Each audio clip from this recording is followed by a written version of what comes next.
ला दो ना शाम को खेलने के लिए। इसीलिए कहता हूँ बच्चों को तो स्कूल भेजना ही नहीं चाहिए।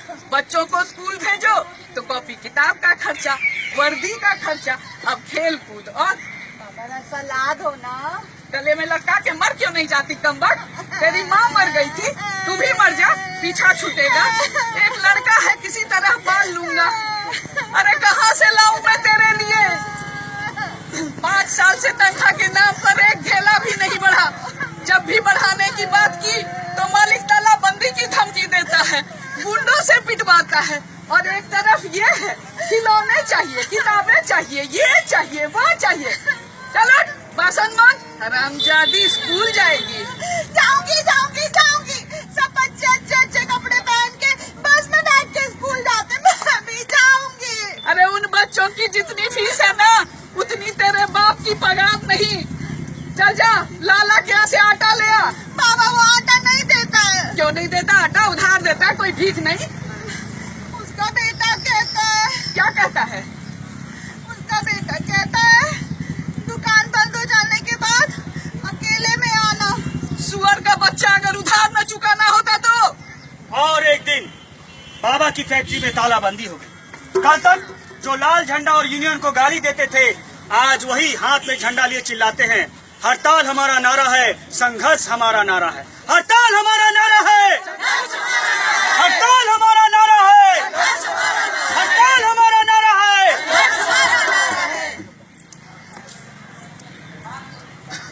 अब मेरे साथ इतना बुरा सलूक नहीं होता, लेकिन बोझ मैं अब भी हूँ, इसलिए मेरा लगन तय हुआ है। आज फेरे हैं, लड़का भैया की मिल में 2500 रुपया पगार पाता है। साजा हो बाबा हाथी घोड़ा, साजा हो बरियतिया, साजा हो बाबा हाथी घोड़ा, साजा हो बरियतिया, साजा हो बाबा हाथी घोड़ा, साजा हो बरियतिया।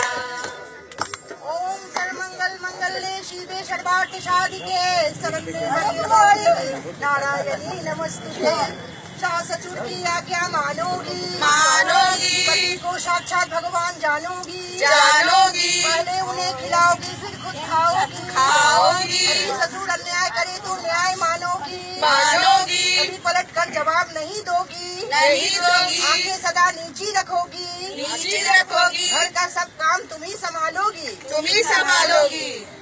और नहीं कोई काम तलाश करना होगा, सवेरे सब्जी मंडी जाकर साग तरकारी लाना होगा, बाबा का हुक्का और घर का सारा काम करना होगा, चूल्हा चौकी सारा काम तुम्हें ही संभालना है।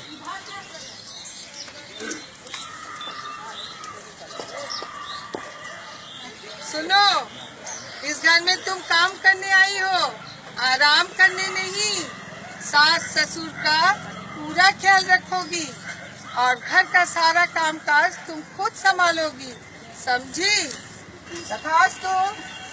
इस तरह गृहस्थी के जीवन में पिसते पिसते 8 बरस बीत गए।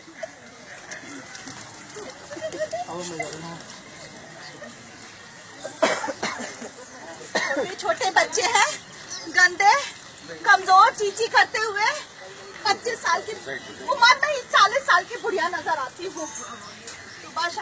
मुँह अंधेरे जाती हूँ, घर का सारा कामकाज खत्म करके चक्की पर जाती हूँ गेहूँ साफ करने। दोपहर में आके सारा काम खत्म करके फिर चक्की पर जाती हूँ। ससुर जी के मरने के बाद से ही मेरा पति शराबी हो गया है, दिन रात गाली गलौज करता है। थाने में भी नाम दर्ज है उसका। मुन्ना क्यों बोला? और ये जान गया तुम्हारे दहाड़ने से। तो उठाकर बाहर फेंक सुअर के बच्चे को। क्या होगा इन सुअर के बच्चों का? इनकी पढ़ाई लिखाई का कोई प्रबंध नहीं, दिन भर आवारों की तरह घूमते हैं। बड़े होकर अपने बाप पर ही जाना है इन्हें। बड़े होकर कहाँ जाएंगे? नौकरी की तलाश में कहाँ कहाँ भटकेंगे? मैं हमेशा की अकेली, हमेशा की खामोश, किसके सहारे जीऊंगी? चक्की से जवाब मिल गया तो किसके दरवाजे पर जाऊंगी? हे भगवान, अब तू ही कुछ कर। अरे भगवान क्या कर लेगा? उसे क्या पड़ी है तुम्हारी तरफ देखने की? उसे तो सेठ जी का बंगला पसंद है और सेठानी भी गोरी चीती है। साला भोग भी अंग्रेजी बोलते का लगाता होगा। अरे क्यों उल्टी सीधी नकल करे हो? इसी कारण तो घर का ये हाल है। मंदिर जाते, भले मानस की तरह रहते तो आज घर की शकल ही कुछ और होती। साले हरामजादी जवान लगाती, आदमी को कोई भी चैन नहीं। उधर फैक्ट्री में सुपरवाइजर की भोगो और घर में तेरी दान दहेज के नाम पर तो तेरे बाप को साफ सुन गया था। तो बेटी क्यों सी ठिकाने नहीं। चलो उठ, चल घर का काम कर हरामजादी। उठ। बाप के भाई के और खाविंद की ताने तिश्नों को सुनना सदा, बच्चे जन्ना सदा, भूखे रहना सदा, करना मेहनत हमेशा कमर तोड़कर। और भी बहुत से जुल्म सितम औरत के हिस्से आते हैं। कमजोरी का उठा फायदा गुंडे भी उससे सताते हैं, दारोगा वो नेता बेटा दूर से ही सब तकते, क्योंकि रात के अंधेरे में वो यही सब करते हैं। औरत की हालत का ये तो जाना माना किस्सा है, और झलकियां आगे देखो जो जीवन का हिस्सा है। मैं औरत का एक और रूप हूँ। स्कूल पास किया है मैंने, घर वालों को बहुत मुश्किल से मनाया है कॉलेज में जाने के लिए, वहीं जा रही हूँ दाखिला करने के लिए। ट्रिंग ट्रिंग, नेक्स्ट अगले कैंडिडेट को अंदर भेजो। नमस्ते सर। गुड मॉर्निंग कहो। कहाँ से फटीचर सब उठकर चले आते हैं। Oh please battle. तुम्हारे कागजात?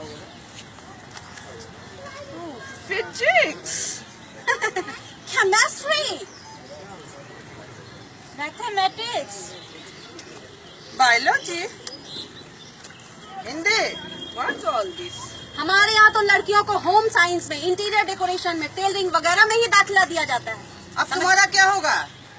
जी सर मुझे गुड मॉर्निंग सर मुझे दाखिला कर लीजिए सर, मैं फिजिक्स पढ़ना चाहती हूँ सर। लेकिन लड़की हो के आप फिजिक्स पढ़ना क्यों चाहती हो? सर मैं फिजिक्स पढ़ के इंजीनियर बनना चाहती हूँ सर। तुम्हें मालूम है फिजिक्स की पढ़ाई में कितना खर्च होता है? और यहाँ तो लिखा है तुम्हारे पिताजी को सिर्फ 5,000 रुपए तनख्वाह मिलती है, और फिजिक्स की एक किताब 600-800 की आती है, जो हर विद्यार्थी को रखना जरूरी है। कॉलेज की फीस 1,000 रुपए, बिल्डिंग चार्ज 1,000 रुपया। और लैब चार्ज 1,000 रुपया। कुल मिलाकर 3,000 रुपया दे पाओगी? जी सर कुछ ना कुछ करने की जरूर कोशिश करूंगी सर। सर मैं ट्यूशन पढ़ा के दे दूंगी सर। ट्यूशन पढ़ाओगी? ट्यूशन पढ़ाओगी तो अपनी पढ़ाई कब करोगी? और फेल हो जाओगी तो कॉलेज को बदनाम करोगी? खैर, तुम्हें दाखिल किया जाता है, लेकिन एक बात याद रखना, इस कॉलेज के अपने नियम हैं और एक परंपरा है। लड़कियां लड़कों से बात नहीं करती। लड़कियां कैंटीन नहीं जाती। राजनीति और हड़तालें बिल्कुल बर्दाश्त नहीं की जाएंगी, समझ गई? जाओ जाओ, कल से क्लास में आना। बाहर से जमा कर दो। आखिर कॉलेज में दाखिला हो गया और मैं कॉलेज आने जाने लगी, लेकिन आजकल लड़कियों का कॉलेज आना जाना कोई हंसी खेल तो नहीं।